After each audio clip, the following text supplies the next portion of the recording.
터키를 중심으로 이제 흩어져 있는 터키 무슬림 근로자들을 우리가 이제 모아가지고 전도하고 또 주일날 예배하고 또 이제 그 중에서 관심 있는 자들을 세례를 주고 이제 일을 마치고 돌아가는 그런 상황 속에서 파송하는 그런 시스템을 가지고 이 사역을 같이 해오고 있습니다. 매주일 예배에 참여하는 인원은 40여 명. 그것도 모두 터키어를 주로 사용하는 무슬림 근로자입니다. 우리가 직접 해외에 나가서 하는 선교도 중요하지만 안디옥 열방교회는 한국에 온 무슬림 근로자들이 주님을 만나 모국으로 돌아갔을 때 현지 선교사로 활동할 수 있도록 예수 그리스도를 전하는 일에 힘쓰고 있습니다. 현지에서만 그렇게 오랫동안 사역을 하다 보니까 현지만이 중요한지 알았고 한국에 대한 사실은 마음이 별로 없었는데 기도하는 가운데 이렇게 많은 외국인이 한국에 와 있다는 것을 그때서야 제가 보게 되었습니다. 의료 이제 봉사도 있고요, 또 이미용 봉사도 있고요, 또 아프면은 병원에 데려가기도 하고 손과 발이 되어준 거죠. 그러다가 보면 이제 그들이 감사하게 되고 우리가 가지고 있는 신앙에 대해서 좀 생각을 하게 되는 가운데 성령께서 이제 역사하시는 거죠. 이주민들과 또 근로자들을 이 땅에 들어와 있는 외국인들을 향해서 이제는 관심을 가질 때고 이제는 다가가야 될 때고 그래서 그걸 위해서 함께 다 같이 기도했으면 좋겠습니다. 한 영혼을 사랑하신 예수님의 마음으로 외국인 근로자들을 돕는 안디옥 열방교회. 땅끝까지 복음을 전하라고 하신 주님의 사명이 성취되길 기도합니다.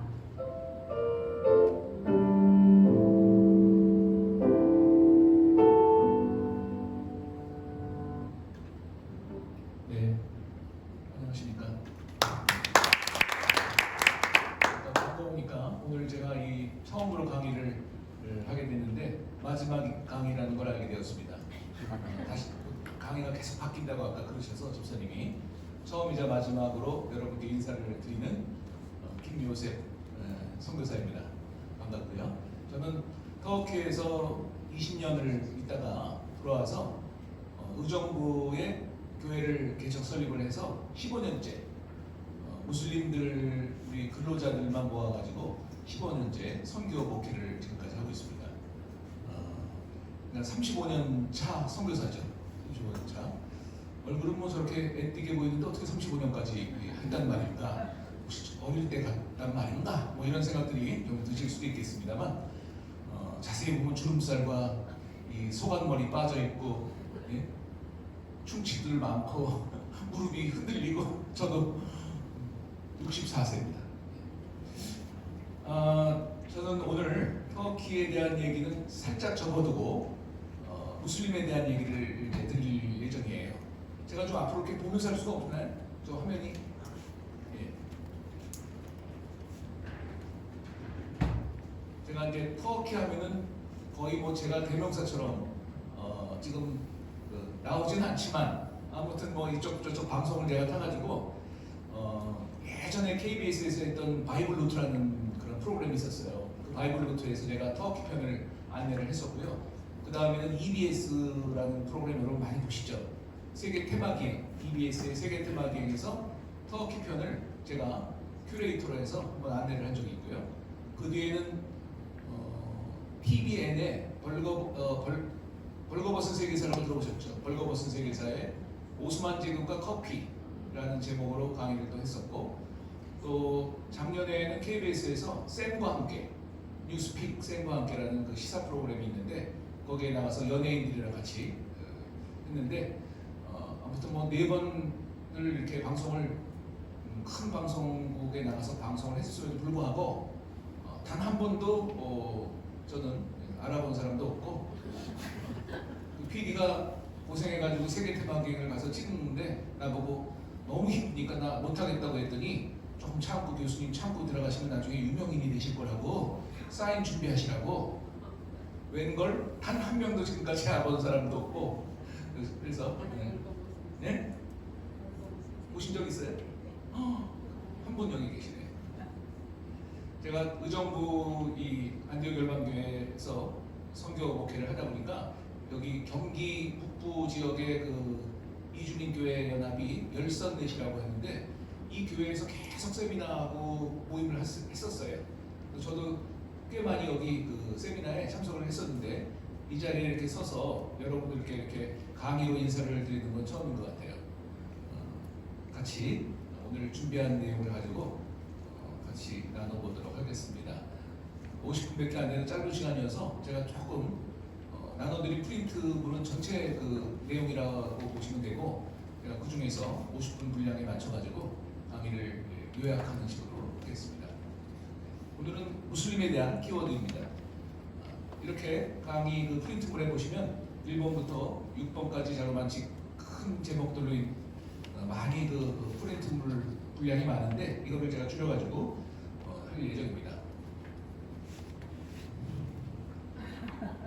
이게 안 들어가나요? 자, 작년 통계로 지금 이주민들이 너무 많이 들으셨겠죠? 250만이 됐어요. 250만이 됐다는 거에 대한 실감이 별로 없으신 것 같은데 우리나라 인구가 5천만 정도라면 이제 상당히 많이 외국인이 살고 있는 것입니다. 그리고 이 수는 앞으로도 우리 인구가 절벽이라는 얘기를 하다 보니까 아마도 300만은 곧 될 것 같고요.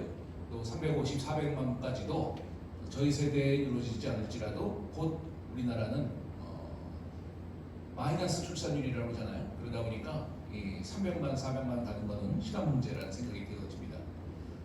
이 이주민들이 전체적으로 봤을 때 어떤 사람들이 살아가냐면 이렇게 5 정도의 분류가 있는데 무슬림들도 동일한 비율로 현재 살아가고 있습니다. 그래서 무슬림들도 동일하게 1번부터 5번 정도의 그런 분류를 가지고 전체 250만 가운데 한 10%가 무슬림이라는 거죠. 저희 교회는 조금 전에 동영상을 보셨지만 무슬림 근로자들만 모아가지고 15년째 저 혼자서 지금까지 사역을 해왔습니다. 이 의정부에 있는 그 신곡동에 있는 터미널, 그 GF버스 터미널 앞에 부용 아파트라고 있는데 그 부용 아파트 상가에 저희가 건물을 이렇게 가지고 사역을 하고 있는데 저는 2007년도에 한국에 귀국을 해가지고 모임 장소가 없어가지고 터키 무슬림들이 의정부 지역에 많이 몰려있다는 얘기도 듣고 갔지만 특별한 장소가 이제 없다 보니까 아는 분들 교회에서 전전긍긍하는 가운데 기도를 했어요. 하나님 나에게도 이게 정말 하나님 뜻이라면 장소를 좀 달라고 기도를 했는데 어느 날 어떤 장로님이 바로 이 교회의 장로님이 저를 만나셔가지고 당신네 저 교회가 목사님은 은퇴하시고 또 외국인 다른 집사님들도 다 지방으로 전출 가고 전입 가는 바람에 장로님 당신 가정 한 분만 남게 됐대요. 한 가정만. 그래서 사연을 들어보니까 그리고 당신도 다른 교회에서 이제 출석을 하고 싶으니 한 명도 나오지 않는 교회니까 선교사님이 마음대로 쓰시라고. 제가 얼마나 기쁘고 기도의 응답인지 여러분 짐작하시잖아요. 그래서 그 다음 주에 이 교회를 들어갔더니 지하 한 50평이 넘어요. 그 다음에 3층 예배당 그리고 옥탑까지 쓸 수 있고 공급버스까지 있는 그대로 저희들한테 물려줘가지고 저희 같이 이렇게 외국인들 사역을 하는 사람들은 미자립 경우가 많거든요. 근데 월세 한 푼도 안 내고 얼마나 그 미자립 교회들이 고충이 많아요. 월세 내느라고. 근데 저희는 저렇게 3개 층을 쓰면서도 단 한 푼의 월세도 안 내고 하나님께서 이 사역을 밀어주시는 그런 격려의 약속으로 15년 동안 정말 행복하게 또 마음껏 사역을 해왔습니다. 저는 터키에 있으면서 아무래도 99%가 다 무슬림 국가다 보니까 어느 누구도 다 몸을 좀 사려요. 두려운 감도 있고 또 이렇게 주위를 막 둘러보기도 하고 제가 CCC맨이라서 아주 그냥 전도에 미친 사람처럼 살았던 그런 경력이 있는데 터키를 딱 하니까 그게 안 되는 거예요. 조심해야 된다고 그러고 지혜롭게 해야 된다고 이렇게 얘기를 하니까 움츠려 들더라고요. 또 주변 선교사들이 너 함부로 하다가 나까지 피해 어떡하냐까지 얘기하고 그리고 조용히 있어야지만 오래 롱런 한다고까지 얘기를 하니까 그 선교사들이 저한테 이제 주눅을 들게 만들어버린 거죠. 그러니까 이 답답함이 있어가지고 열심히 하느라고 했는데 큰 열매가 저한테는 없었던 것 같아요. 아무래도 그래서 근데 이제 귀국한 다음에 제가 딱 달라진 게 뭐냐면 내 나라잖아요. 그 다음에 내 언어잖아요. 그리고 손님들이잖아요. 그러니까 옛날 그 CCC의 그 열정이 살아난 거야. 그래서 이 교회를 중심으로 지금까지 140명의 세례를 받았어요. 얼마 되지도 않죠. 이 예약교회에 비하면 아무것도 아닌데 여러분 그 이슬람권에서 정말 이 10명조차 제자화를 만들지 못한 제가 이 땅에 와서 참수가 있겠어요? 인질이 있겠어요? 추방이 있겠어요? 누가 고발을 하겠어요? 아무것도 저희가 염려할 바가 없다 보니까 정말 마음껏 복음을 전할 수가 있었던 것 같고요. 그래서 지금까지 계속적으로 세례자가 늘어가고 있고 앞으로도 이 교회를 통해서 하나님께서 무슬림 사역을 일궈 가실 거라는 그런 확신들을 갖고 있습니다. 한 가지 제가 너무 또 감사한 것 중에 하나는 5년 전에 마음껏 월세를 안 내고 그분들의 명의로 쓰고 있었지만 80이 다 넘으신 그런 장로님들에 의해서 공동 명의로 되어 있던 이 건물이 어느 날 저를 부르시더니 더 나이가 들어서 돌아가시기 전에 또 욕심이 나가지고 자손들이 소송을 할 경우가 있대요. 이 건물 자기 거도 아니면서 아예 저한테 등기를 넘겨주셨어요. 그러니까 이게 하나님의 약속이라는 생각이 들더라고요. 또 이렇게 세례자가 저 이슬람권에 치고는 되게 많은 수가 이렇게 늘어나는 것도 제가 보기에는 하나님께서 함께 하시고 하나님이 격려라는 생각이 되어져서 세례자 때마다 제가 넘버링을 해가지고 번호를 지금 붙이고 있어요. 이렇게 큰 교회에 비하면 아무것도 아니긴 하지만 저희들에게는 굉장히 소중한 그런 하나님의 격려다라는 생각을 해봤어요. 저희는 2008년도에 이 일을 시작했고요. 이렇게 끊임없이 외국인들이 들어오는 데 있어서 이 국내 한국교회가 이 일들을 감당해야겠다는 생각.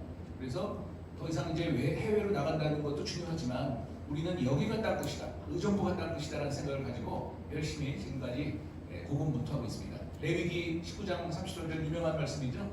나그네로 들어온 이 땅에 온 사람들을 너희도 나그네가 됐던 적을 기억하며 그들을 자기같이 사랑하라라는 말씀. 그리고 예레미야 24장 7절에 결국은 정말 눈에 보이는 어떤 열매들이 없을 수는 있지만 하나님이 결국 그들을 돌아오게 하실 것이다라는 약속. 그리고 또 그 유명한 마태복음 28장의 말씀이 바로 저희들의 표입니다. 저희들의 그 사역 그 모임인데요. 사람들이 이렇게 조금 많이 보이는 이유는 주변에 같이 교회들이 와서 같이 연합 예배를 드려요. 그럼 그분들도 격려가 되고 저희들도 힘이 나고 해서 이렇게 정기적으로는 아니지만 오시는 교회들이 있을 때마다 같이 하면은 그분들이 찬양도 하고 찬양도 인도하고 특성도 하고 이러면서 상당히 멋지게 예배를 조용하게 드리는 것보다는 낫더라고요. 예안교회 우리 또 전도 선교팀들도 별로 멀지가 않으니까 한번 초청하고 싶습니다. 이렇게 예배 드리는 장면. 새로 또 늘 새신자들이 와요. 예수님에 대한 관심이 없더라도 무슬림들이잖아요. 그런데 와서 도움을 받기 위해서 이렇게 찾아오는 사람들이 많아요. 그러니까 처음에 예수 믿겠다는 사람은 단 1도 없는 상황 속에서 맨 바닥에서 저희가 지금 시작을 하는 거예요. 그런데 이 사람들이 점점 시간이 가면 갈수록 예배에 참석하면 할수록 결국은 그들이 회심을 하게 되고 저렇게 세례로 연결되는 모양들이 15년 동안 꾸준하게 계속되어 왔습니다.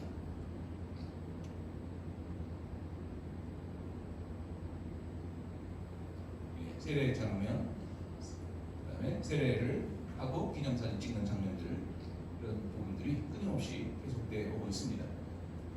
그리고 예배 주일날에 예배 시작 전에 이렇게 임용 봉사까지 있고요. 또 한글을 가르치는 것도 필수고요. 그다음에 이렇게 긴 테이블의 지하에서 같이 담소를 나누고 또 식사를 하고 또 무슬림들은 돼지고기를 먹으면 안 돼요. 이런 거를 저희들이 너무 잘 아니까 그들이 먹을 만한 음식들로만 저희들이 준비해서 나누면 결국 예수님을 안 믿어도 음식 먹으러 오는 사람들이 많아요. 그러다가 가랑비에 옷 젖는다는 식으로 성령께서 역사하셔가지고 결국은 어느 날 하나님의 때에 그들이 다 주님께로 돌아오는 거죠. 의뢰 활동도 끊임없이 해왔고요. 한 달에 한 번꼴로. 그 다음에 명절이 되면 다 저희들 개인적인 사역자들 같이 동역자들 명절 반납하고 이렇게 야외 예배라는 이름으로 항상 떠났던 그런 생각이 지금까지 납니다. 이렇게 명절 캠프 때 나들이를 다녔고요. 또 이렇게 주변에 교회 청년들과 축구 시합도 하고 우리들의 특징인 터키 케밥을 우리가 만들어서 대접도 하는 이런 일들이 끊임없이 저희 교회에서 있어 왔습니다. 코로나가 거의 끝나갈 무렵에 모였던 장면인데 아직도 마스크를 쓰고 있는 모습이 보이고 있습니다. 같이 이렇게 예배를 드리면 같이 기념사진을 찍고 또 서로 좋아하고 격려받는 그런 좋은 예배 시간임을 다시 한번 지금 말씀드리고 싶습니다. 이렇게 시내 소풍도 가고요. 왜냐하면 이 사람들은 일주일 내내 막노동을 하는 사람들이에요. 그러니까 집과 공장과 그 다음에 주일날 교회 요거 몇 개 모르는 사람들이라서 시내 구경도 모르고 서울 몇 년이 됐는데도 서울 구경 한번 안 했다고 하니까 저희들이 이렇게 명절이 되면 인솔을 해가지고 서울 구경도 시켜주고 박물관도 데려가지고 바닷가도 데려가지고 이런 일들이 15년 동안 꾸준하게 되어왔습니다. 자세한 내용들이 지금 너무 많지만 이 정도로 말씀을 드릴게요. 세 번째는 제가 이 무슬림 사역으로만 이제 35년째를 하다 보니까 특별히 이 무슬림 이주민 사역에 대한 하나님의 뜻을 한번 발견해 볼 필요가 있겠다 생각을 해가지고 정리한 게 있어요. 아주 빠르게 한번 보겠어요. 유명한 선한 사마리아의 비유인데 한번 같이 보도록 하겠습니다. 어떤 율법교사가 예수님을 시험하기 위해서 어떻게 영생을 얻겠냐는 질문을 시험하기 위해서 물어봤을 때 예수님은 이미 하나님이시기 때문에 그 율법교사의 마음을 잘 알고 계셨죠. 그래서 거꾸로 물어봅니다. 네가 그렇게 잘하는 너 율법교사잖니. 그러니까 네가 그렇게 잘하는 율법에는 뭐라고 네가 어떻게 외우고 있느냐 이렇게 물어보니까 이때는 이때다. 그리고 아주 의기양양하게 율법교사가 얘기를 합니다. 외웠던 것을 마음을 다하고 목숨을 다하고 힘을 다하고 뜻을 다해서 주 하나님을 사랑하고 이웃을 자신같이 사랑하라. 이렇게 얘기하니까 예수님이 뭐라고 말씀하세요? 잘 얘기하네. 너 잘 알고 있네. 근데 뭐예요? 일을 행하라. 그리하면 살리라라고 대답을 해버립니다. 그러니까 율법교사가 너무 이 즉답을 해가지고 끝나버리니까 너무 좀 심심한지 물고 늘어주려고 또 한 질문을 하나 해요. 그렇죠? 거기 뭐냐면 내 이웃이 누굽니까? 응? 네가 누군지 알고 있어야지만 제대로 사랑할 거 아닙니까? 라고 이렇게 물어보는 그런 질문 의도가 있었던 거죠. 그럴 때 예수님이 잘 이해가 안 가고 믿음이 없는 사람들에게 성경에 보면 예수님은 늘 비유를 사용하셨다는 공통점이 있습니다. 이 율법교사 앞에서도 드디어 이제 이 비유 하나를 얘기하는데 바로 그 유명한 선한 사마리아인의 비유를 얘기하는 거죠. 예루살렘에서 여리고로 내려가다가 강도를 만나서 강도가 그 옷을 벗기고 때려 거의 죽어가는 그 유대인 하나가 지금 있는 거예요. 자, 3명이 등장을 하는데 제사장이 등장을 하죠. 근데 그를 자기네 동족인 유대인을 보고도 피하여 지나갔다고 얘기해요. 아니 제사장 정도면은 지금 방금 하나님을 사랑하고 이웃을 내 몸같이 사랑하라는 거 하는 그 율법을 너무나 잘하는 사람일 텐데 보고도 피했다고 기록되어 있습니다. 그리고 또 레위인도 제사장 둘째가라면 서러울 정도로 율법에 통달한 사람 아니겠어요? 근데 역시 동일하게 그를 보고도 피하고 지나갔다고 성경은 충격적으로 기록하고 있습니다. 근데 세 번째 등장하는 인물이 바로 사마리아 사람인데 여기서 우리가 참고적으로 사마리아 사람들은 당시 유대인과 상종도 안 했다는 걸 잘 알고 계시죠. 심지어는 유대인에 의해서 비하, 천대, 인간 이하로 취급을 받았던 사람들이기 때문에 유대인들이 지리길임에도 불구하고 그 사람들과 상종하지 않기 위해서 돌아갔을 정도라는 거죠.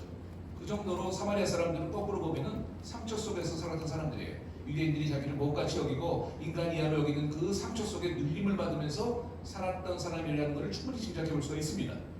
그런데 그 중에 한 사람, 사마리아 사람이 가다가 자기를 못같이 여기는 유대인들 중에 하나가 죽어가는 그 모습을 보면서 처음으로 느꼈던 감정이 나머지 두 사람은 보고 피해야 했다고 적혀 있지만 이 선한 사마리아인은 그를 보고 뭐라고 적혀 있습니까? 불쌍히 여겼다. 이 킹제임스 버전에만 이 불쌍히 여겼다는 버전이 영어로 compassion이라는 단어를 쓰고 있어요. compassion. 이 compassion이라는 단어를 제가 조금 더 들여다보니까 성경에 이 compassion이라는 단어를 사용하는 것이 고작 10군데밖에 안 돼요. 전체 성경 속에서. 불쌍히 여긴다는 그 마음인데 두 가지 뜻이 compassion 안에 들어가 있습니다. 원어를 보면 첫 번째, 창자가 끊어지는 듯한 아픔. 아니 자기를 못같이 여기는 지금 사마리아인이 죽어가는 한 유대인을 보면서 느꼈던 감정이 창자가 끊어지는 듯한 아픔을 느꼈다니까 저는 참 놀라우지 않을 수가 없어요. 나는 평생에 무슬림을 그렇게 많이 만났어도 창자가 끊어지는 듯한 아픔을 내가 과연 얼마나 느꼈나 할 정도로 참 회개가 되더라고요. 두 번째 컴패션 안에는 그의 고통 속에 참여한다는 뜻이 있어요. 그래서 그의 아픔과 그의 고통과 그의 그 힘듦 속에 참여를 했던 마음이 바로 컴패션이라는 거죠. 불쌍히 우리는 한글로 불쌍히 여겼다는 말로만 표현하고 있지만 이것이 원어에는 이 두 가지 뜻이 내포되어 있다고 합니다. 자, 그렇게 불쌍히 여긴 것으로 끝나질 않았어요. 그냥 보고 간 것보다 낫지 불쌍히 여긴 것만으로도. 근데 이 서마리아인은 액션이 나와요. 첫 번째로 가까이 다가갔어요. 기름과 포도주라고 하면 그 여행자에게 얼마나 귀한 것이겠어요. 당시에 그 상처에 붓고 싸맸어요. 그리고 자기 짐승, 여분의 짐승을 죽어가는 유대인이 있을 줄 알고 하나 더 끌고 갔을까요? 아니죠. 자기 짐승에 태웠다는 얘기는 자기는 걸어갔다는 얘기겠죠. 아스팔트 길도 아니었겠죠. 그런 곳을 자기 짐승에 태워가지고 주막으로 데리고 가서 돌봐줬다고 성경은 기록되어 있습니다. 계속되고 있죠. 이튿날 주막 주인에게 데나리온 둘 정도는 우리나라 돈으로 한 10만 원 정도라는 것을 제가 알게 됐어요. 10만 원 정도를 주막 주인에게 주면서 돌봐달라고 당부까지 해요. 부탁을 하는 거죠. 또 놀라운 것은 그 다음 절인데 비용이 더 들면 내가 돌아올 때 갚으리라. 보증을 쓴 거예요. 보증. 예? 보증. 요즘 뭐 형제들끼리도 보증 쓰면 안 된다고들 얘기하더라고요. 너무 야속한 거 아니에요? 예? 근데 여기서 벌써 이 자기를 못같이 여기고 비하하는 그 유대인들 중에 하나가 죽어가는 모습을 보았던 선한 사마리아인이 보증까지 쓰고 있어요. 걱정하지 말고 잘만 돌봐달라고 지금 얘기하는 그 모습입니다. 얘기는 여기서 끝나요. 그리고 예수님께서 그 율법교사에게 이제 질문을 하십니다. 누가 강도 많은 자의 이웃 되겠느냐? 지금 세 사람이 등장하고 있잖아요. 네 생각에는 대제사장과 율법 레위인과 그리고 선한 사마리아인이 등장을 하는데 네 생각에는 누가 강도 많은 자의 이웃이 되겠느냐? 이런 그 질문에 피할 방법이 없어요. 얘기하고 싶지 않았을지 몰라도 결국은 율법교사는 불쌍히 여긴 자니이다 라고 대답을 한 거예요. 불쌍히 여긴 자니, 컴패션의 마음을 가진 자가 진정한 이웃입니다 얘기했더니 예수님이 가장 중요한 말씀을 하시죠. 가서 너도 이와 같이 하라. 예수님의 강력한 메시지예요. 가서 너도 이와 같이 하라. 여러분, 그동안 우리가 가지고 있었던 이웃에 대한 생각을 오늘 좀 바꿨으면 좋겠습니다. 우리는 그동안 이웃을 향해서 저울질을 해왔던 것을 고백하고 싶습니다. 자, 북한 사람 이웃입니까 아닙니까? 어느 때는 불쌍해서 이웃같이 보이지만 미사일 막 쏘고 그런다고 하니까 이웃같지가 않아요. 미워가지고. 일본 사람들 불쌍해. 예수님 모르고 저렇게 죽어가는 섬나라 사람들이 불쌍해요. 근데 자꾸 위안부 얘기 나오지 독도 얘기 나올 때마다 그 불쌍한 마음이 싹 사라져버려. 이웃같지가 않아. 또 이 땅에 살아가는 무슬림들, 외국인들 어느 때는 불쌍하고 정말 이웃으로 여길 수 있지만 어느 때는 또 얄밉게 생각하고 막 범죄를 저지르는 모습을 보면서 이웃같지도 않다는 생각을 하니까 이웃이면 돕겠다 생각이 우리 기독교인들 사이에는 당연한 거죠. 이웃이면 돕겠지만 이웃이 아니면 안 돕겠다는 마음도 있는 거예요. 근데 오늘 예수님은 그 말씀을 잘못됐다고 얘기하고 계시는 거예요. 주님께서 오늘 가르쳐주시는 이웃에 대한 개념은 여러분, 그가 누구든 간에 당신의 도움이 필요하면 바로 그 사람이 당신의 이웃이라고 말씀하시는 거예요. 그리고 당신이 그 도움이 필요한 그에게 가서 이웃이 되어주라는 것입니다. 이것이 오늘 예수님의 강력한 메시지예요. 우리는 그동안 저울질해왔던 이웃에 대한 저울질을 오늘 내려놓기를 원합니다. 우리가 이 땅의 이주민들에게 그리스도의 복음을 전해야 되는 명백한 이유 중에 하나가 있다면 그것은 바로 예수님의 사랑, 하나님의 사랑이 요한복음 3장 16절에 있고 또 지상 대명령의 그 선교의 명령을 우리가 기억하기 때문일 것입니다. 자, 이제 마지막 차트 번호로 와서 자, 그러면 어떻게 이 무슬림 선교, 저는 이제 이주민이라고 얘기했었는데 사실은 이제 제가 무슬림 쪽 선교를 하니까 무슬림 선교를 어떻게 해야 되나로 여러분들이 새겨서 이해를 해주시기를 바랍니다. 어떻게 그런 복음을 전해야 될까? 저는 35년 동안 이 사역을 사실은 여기 지금 말씀드릴 그 내용을 가지고 열심히 누가 알아주든 알아주시지 않는 간에 정말 힘들지만 고군분투 해왔다라고 말씀을 드리고 싶으면서 제 고백 같은 이야기를 지금부터 몇 가지 나누고 마무리를 할까 합니다. 제 아는 선교사 한 분이 터키에서 저보다 한 5년 정도를 늦게 오셨어요. 근데 이분이 5년 정도를 이제 또 같이 적응하고 언어를 배우는 과정 속에서 기도회를 하고 있는데 갑자기 무슨 고백을 하냐면 내가 큰 교회에서 파송을 받은 선교사인데 5년 동안 단 한 명의 결신자가 없다는 것으로 인해서 피가 많은데 막 바늘방석에 앉아있는 것 같더래.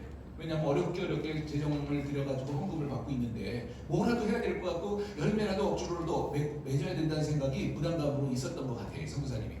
그래서 같이 축복해주고 기도해주었던 기억이 나는데 어느 날 이 선교사가 하나님께서 예비하신 그 영혼을 만나게 돼서 복음을 전했을 때 그 사람이 예수님을 믿게 됐어요. 막 이 선교사가 얼마나 기뻐하시고 막 축까지 주세요. 이제 모교회에다가 내가 기도 소식에 쓸 영혼이 하나 생겼다고. 그러면서 막 좋아하셨던 기억이 나요.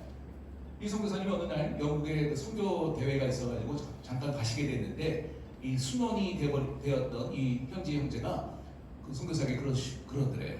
너 영국 가면 잘 됐다고. 내가 20여 년 전에 영어를 좀 배우기 위해서 런던 변두리에서 민박을 했는데 너무너무 잘해주셔가지고 지금도 그 사랑을 내가 잊지 못하고 있다. 혹시 이 전화번호가 맞으면 가서 아무라도 좀 전해달라고. 그런 부탁을 하더래요. 자기 순원이 부탁을 한 거니까 왜 안 들어주겠어요? 그래서 선교대회를 마치고 돌아오는 런던 공항에서 이제 안부라도 전하고 돌아가려고 전화를 한 거예요. 그랬더니 아주 나이가 많으신 그 목소리의 할머니가 전화로 나오더래. 그래서 안부를 전하면서 이 선교사가 은근히 자기가 좀 자랑하고 싶었대요. 내가 전도해서 아무개가 주님을 믿었습니다. 그런 얘기까지 뭐 안부를 전할 필요가 있겠어요? 근데도 이 얘기는 자랑하고 싶었다고 나중에 고백을 하시더라고요. 그랬더니 아무 응답이 없으시더래요. 그래서 끊어졌나 하고 끊을까 말까 하는데 그제서야 그 전화기에 저쪽에서 흐느끼는 할머니의 목소리가 나오는 거였어요. 이 할머니는 그때 울면서 거의 울면서 20여 년 전에 터키로 갔던 그 아무개를 저희 부부는 하루도 빠짐없이 기도했습니다. 그가 주께로 돌아오더라고요. 근데 오늘 당신을 사용하셔서 하나님이 우리의 기도를 들어주시고 당신을 사용하셔서 그가 주께로 돌아왔다고 하니 너무너무 감격하고 감사해서 눈물이 앞을 가립니다. 하늘에 먼저 가 계신 남편도 기뻐하실 것입니다. 이 선교사는 나중에 이 얘기를 간증으로 우리 선교사 기도 모임에서 하면서 충격을 받았다고 회개를 했어요.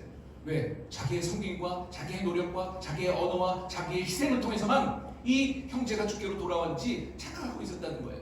근데 이미 20여 년 전부터 한 영국 변두리의 민박집 아저씨와 아주머니의 기도가 있었다는 걸 자기는 그때까지 몰랐다는 거예요. 저는 오늘 이 짧은 이야기를 통해서 드리고 싶은 얘기는 바로 이 무슬림 선교는 이주민 사역은 한 영혼을 간절하게 주 앞에 내려드리고 맡기고 또 무릎으로 나아가는 저희들의 간절한 기도의 열매가 되기를 바라는 것입니다.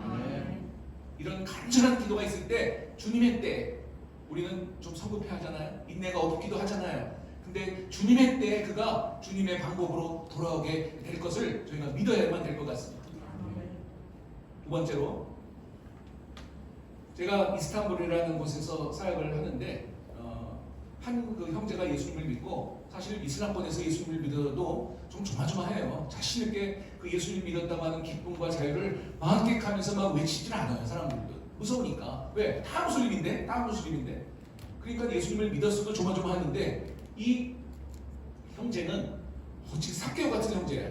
막 자기 걸 나눠주고 막 예수님 전하고 막 이러니까 주변 사람들이 조마조마할 거예요. 저러다가 저렇게 어떻게 되는 거 아니냐고. 아니나 그러니까 직장에서 쫓겨나버리고 마는 거예요. 그래서 우리가 이 형제에게 계속적으로 재정을 줄 수는 없잖아요. 그래서 가게를 하나 마련해주고 월급을 1년 동안 줬더니 하루는 어머니가 전화를 주셨어요. 이 형제의 어머니가. 그러면서 막 따지듯이 저희들한테 뭐라고 소리를 지르냐면 당신 애들 뭐 하는 사람들이냐고. 내 아들 데려다가 인생을 망쳐놓고 무슬림 집안이다 보니까 인생을 망쳐놓고 더군다나 어떻게 1년 동안 부려먹고 한 푼의 월급도 안 주냐고. 저희들은 꼬박꼬박 다 드렸기 때문에 이 형제가 자기가 어머니한테 한 푼도 안 주고 썼나라는 생각 때문에 좀 자초지종을 들을 겸 좀 아니면 혼내줄 겸 불렀어요. 왜 너만 썼냐는 식으로. 그랬더니 그제서야 그 형제가 쑥스럽다는 듯이 어떤 고백을 하냐면 자기 동네에 80이 넘으신 무슬림 할아버지가 사셨는데 이 할아버지가 너무너무 가난해서 어디 아프셔도 약국도 못 가시고 병원도 못 가시고 끙끙거리는 그 모습을 자기가 보니까 너무너무 예수님 믿고 나서 불쌍하게 보였대. 그래서 자기의 월급을 1년 동안 용돈만 빼고 다 들여왔대. 1년 동안에. 그 얘기를 들으니까 야 그래도 조금 띄어가지고 네 어머니라도 좀 드리지 왜 그 할아버지에게 전부 드렸니라고 참아 못하겠더라고. 잘했다고 했어요. 잘했다. 네가 한 행동이 정말 그리스도인의 행동이라고. 여러분 무슨 일이 벌어졌는지 아세요? 어느 날 얼마 지나서 이 할아버지가 부축을 받고 저희 가정교회로 방문을 했어요. 이러고 부축을 받고. 그러면서 그 할아버지가 한 얘기를 제가 평생 잊지를 못해요. 자기는 80평생 단 한 번도 기도를 걸은 일이 없고 또 무슬림으로서 금식을 안 한 적도 없고 율법에서 얘기한 모든 것을 지키면서 살았던 나름 신실한 무슬림이었다. 근데 오늘 저 형제가 나에게 보여준 것이 당신네들의 사랑이라면 내가 오늘 예수를 믿고 싶다고 당황했어요. 이런 일이 없었거든요. 그래도 전혀 당황한 표정을 지어서는 안 되지. 별로 당황하지 않고 척하면서 거기서 준비했던 뭐 저는 CCC 사람이니까 이제 사형일이라는 거를 터키어 레벨을 갖고 있으니까 그거를 이제 거기다 읽혀드린 거예요. 다 따라하셨어요. 너듬너듬이나마 다 따라하시고 예수님의 이름으로 기도합니다. 예수님의 이름으로 기도합니다. 아멘. 아멘. 아니 여러분, 제가 질문 하나 드릴게요. 이 형제가 이 할아버지에게 보였던 그 액션, 행동이 이슬람의 선교 역사상 한 번 나올까 말까 한 대단한 전략이었나요? 아니에요. 가지고 있는 소유를 그냥 나누어 준 거 외에는 아무것도 한 게 없어. 심지어는 전도한 것도 아니에요. 근데 이 할아버지가 예수님을 믿은 거예요. 제가 이 간증을 보고 또 느끼는 것이 굉장히 컸어요. 저는 그동안 이슬람권 사역자로서 한국에 와서 보고를 하거나 선교 세미나를 할 때마다 이슬람의 벽은 너무너무 난공불락입니다. 문은 꽉 닫혔습니다. 도저히 들어갈 수가 없습니다. 무슬림 전도가 이 세상에서 최고로 어렵습니다라고 늘 선교복을 했던 기억이 나요. 근데 저는 그것이 잘못된 생각이었다는 것을 알게 됐어요. 여러분, 한 번도 이슬람의 벽이 두꺼웠던 적이 없어요. 단 한 번도 난공불락이었던 적이 없어요. 문이 꽉 닫힌 적도 없어요. 정말 난공불락은 그들을 향해서 예수 그리스도의 사랑으로 다가가기를 거부했던 우리들의 마음이었어요. 정말 닫힌 것은 그들을 향해서 그리스도의 사랑을 나타내기를 거부했던 우리 그리스도인들의 마음의 문이 닫힌 거였어요. 그 생각이 들면서 너무너무 회개가 되더라고요. 말로는 이슬람권 선교 어렵다, 1년, 10년이 지나도 한두 명이 영원히 돌아오면 잘된 거다. 저는 다 거짓말이라고 생각해요. 예수 그리스도의 참 사랑을 정말 보이기만 한다면 안 돌아올 영혼이 없다가 정답이에요. 우리가 그렇게 살지 못한 우리의 불충과 우리의 게으름이 우리의 잘못일 뿐이에요.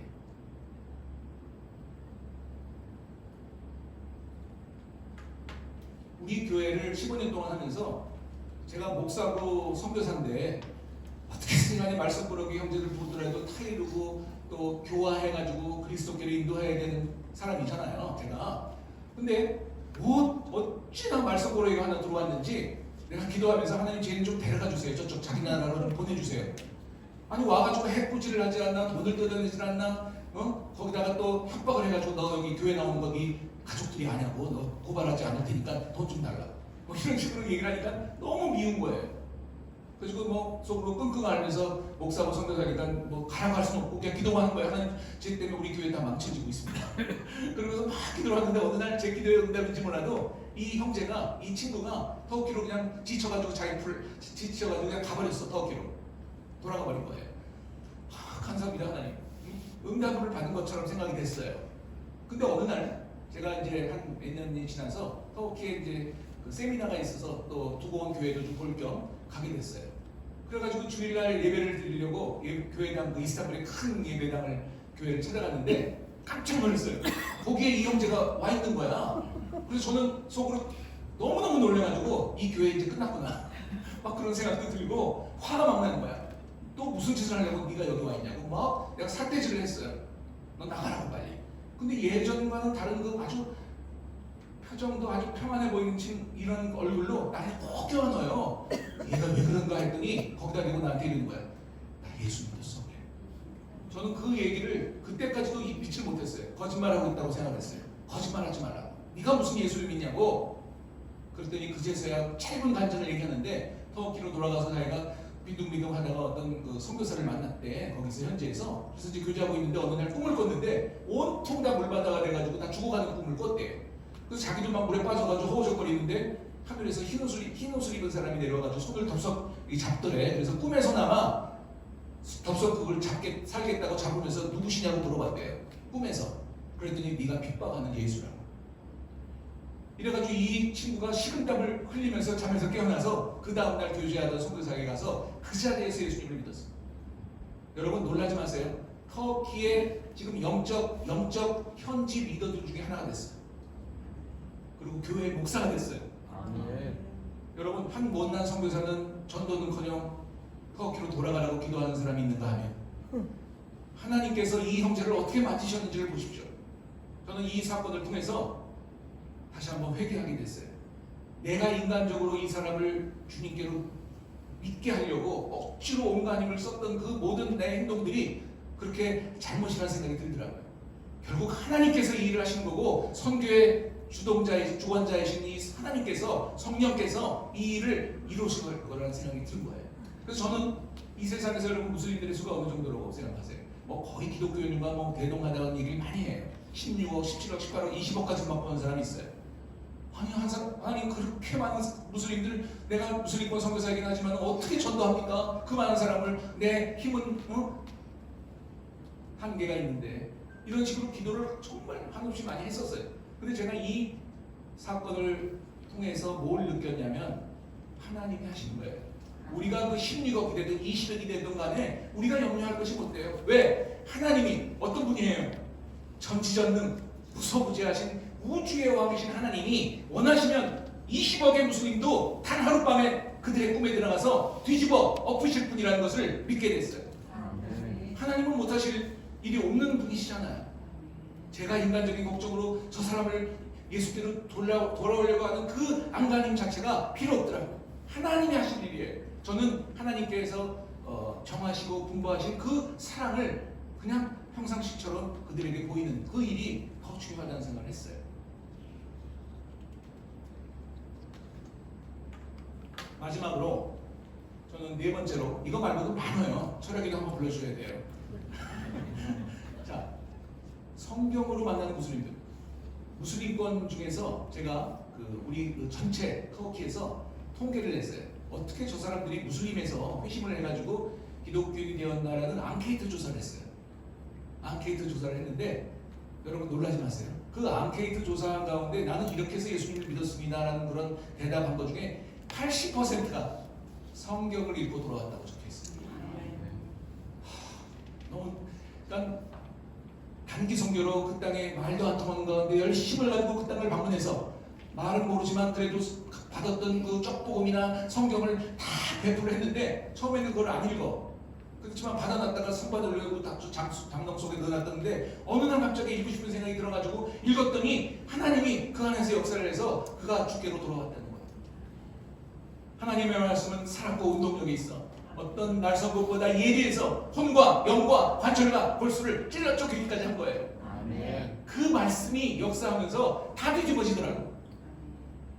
그래서 오늘 제가 이슬람권 선교의 전략을 사실은 4가지 정도를 오늘 말씀을 드린 거고, 또 이 4가지가 저로서도 가장 중요시 여기는 제 사역 패턴이라고 할 수 있어요. 먼저 뭐예요? 기도로 간절하게 한 영혼을 놓고 간절하게 기도하는 마음, 그리고 정말 불쌍히 여기는 마음을 가지고 현장에서 그들을 그리스도의 이름으로 사랑하는 것, 그리고 세 번째는 성령에게 온전히 맡기고 성령이 하실 일들을 내가 순종하며 도구로 사용됨을 받는 것, 그리고 마지막으로 우리의 전도지뿐만이 아니라 성경을 많이 보급을 해서 그들이 성경을 읽고 돌아오게 해달라고 기도하는 것. 이 4가지가 저로서는 가장 중요한 메인 사역이었고 또 성공적이었다. 하나님께서 이걸 통해서 열매를 주셨다. 이렇게 저는 고백을 하고 싶습니다. 우리는 왜 국내 이주민들에게 관심을 가져야 될까요? 우리는 왜 국내 무슬림들에게, 지금 들어와 있는 무슬림들에게 관심을 가져야 될까요? 하나님의 뜻이라는 거죠. 성경 속에 너무나 많은 그런 하나님의 뜻이라고 말씀을 하고 있고요. 오늘 선한 사마리아 여인을 통해서 우리가 발견했듯이 불쌍히 여기는 사랑의 실천이 너무 중요하다는 것을 깨닫게 되었습니다. 그리고 이주민을 향한 하나님 아버지의 그 마음을 우리가 성경 속에서 발견한다면 무슬림들이 조금 무서운 마음이 여러분들 선입견이 있을지 모르지만 절대로 그런 사람들이 아니에요. 저 사람들은 어쩌면 더 몹시도 살아간다고 하는 말이 통할 정도로 순한 사람들이에요. 테러 뭐 이런 것들은요 정말 극소수의 우리나라에 있지도 않은 사람들의 그런 행동들이라고 저는 생각을 해요. 그리고 주님께서 끝없이 말씀하셨던 그 마태복음의 팔복을 통해서 말씀하셨던 끝없는 그 삶의 실천들 기억나시잖아요. 그리고 아까도 읽었지만 요한복음 3장 16절 말씀, 하나님의 세상을 이처럼 사랑하사 독생자를 주셨으니 이는 저를 믿는 자마다 멸망치 않고 영생을 얻게 하려 하십니다. 이 요한복음 3장 16절이 무슬림들에게 해당하지 않는다면 우리는 전달할 필요 없어요. 그러나 역시 요한복음 3장 16절도 20억의 무슬림을 향해서도 동일하게 해당되는 말씀이기 때문에 오늘도 우리가 때를 얻으나 못 얻으나 그에게 그리스도의 사랑을 전해야 되는 책임과 사명이 있는 사람들입니다. 그리고 마태복음 28장의 선교 명령을 역시 우리들에게 하시는 분부고요. 또 무슬림들도 이 선교 명령 가운데 제외가 될 수 없다는 것이죠. 오늘 주님께서는 정말 절실하게 도움이 필요한 이 땅의 이주민들과 이 땅의 무슬림들에게 우리가 그들의 이웃이 되어 주라고 강력하게 말씀하고 계십니다. 그리고 오늘 주님은 그들을 향해서 우리가 불쌍히 여기는 컴패션의 사랑으로 다가가라고 명령하고 계십니다. 아멘. 그럼 이제 뭘 할 수 있을까요? 마지막으로 이제 그렇다면 저렇게 선교사가 와가지고 침을 질질 흘리면서 강력하게 얘기를 하고 갔는데 그럼 우리가 뭘 해야 되느냐라는 질문이 스스로에게 있으셔야겠죠. 저는 자문학원에 있으면서 타문학관 사역을 20년 하고 돌아와서 15년째를 하고 있지만 비교가 되는 사람이잖아요. 이 자문학원 사역이 저는 훨씬 더 열매가 많다고 자신 있게 말씀을 드릴 수가 있어요. 거기는요, 물론 타문학원에 가서 언어적인 결핍, 또 문화적인 결핍, 또 음식적인 여러 가지 때문에 힘들게 사는 것은 사실이고 그 사역이 당연히 필요한 거예요. 그러나 그것 이상으로 열매가 많은 곳이 저는 국내 사역이라. 왜? 이주민이 없었다면 이 얘기를 안 드리는 거죠. 250만, 곧 300만이 될 이 한국적인 상황 속에서 스스로 자기가 돈을 들여가지고 이 땅에 들어온 사람들을 그냥 내보낼 수 없잖아요. 하나님이 보내신 사람들이에요. 전 그렇게 생각해요. 하나님이 우리에게 위탁한, 한국교회에게 위탁한 사람들이라면 우리가 뭔가를 해야 된다는 거죠. 뭔가를 해야 된다는 거죠. 그런 생각을 들면서 그 뭔가가 이제는 교회별로 일어나면서 전략적으로 행동해야 된다라는 생각을 해봤어요. 자문학원이지만 해외 선교 안 가도 타문학원 선교를 할 수 있는 기회를 허락하신 하나님. 멋진 말 아니에요? 제가 만든 말인데 아직 그 아카데미상 후보에는 못 올라왔습니다. 다시 한번 말씀을 드리지만 25만 명의 무슬림들과 또 250만의 이주민들은 하나님이 우연하게가 아니라 하나님의 교회 가운데 한국 교회에게 맡긴 영혼들임을 다시 한번 기억하기를 바랍니다. 아멘. 제가 질문으로도 목사님께로 전해드렸지만 이런 질문들을 가지고 있다가 서로 상의하고 나누고 또 대화하실 때 이런 질문에 대한 답들을 한번 잘 돌출을 해보시기 바랍니다. 기도하고 마무리하죠. 하나님 아버지, 오늘 짧은 시간이지만 무슬림 사역을 해온 그런 자로서 이 사역이 얼마나 중요하고 또 어떻게 사역해야 되고 또 그것이 기도와 사랑과 성령과 또 성경에 의거한 사역임을 다시 한번 나눌 때 하나님 우리가 뜨거워지게 하시고 다시 한번 이게 우리가 여기 있사오니 우리를 사용해달라고 하는 그런 고백이 우리들의 고백이 되게 하여 주시고 우리 양주의 학교를 사용하셔서 더 큰 일, 지금까지보다 더 큰 일들을 하는 귀한 도구로 사용하여 주시옵소서. 예수님의 이름으로 기도하옵나이다. 아멘. 네, 고맙습니다.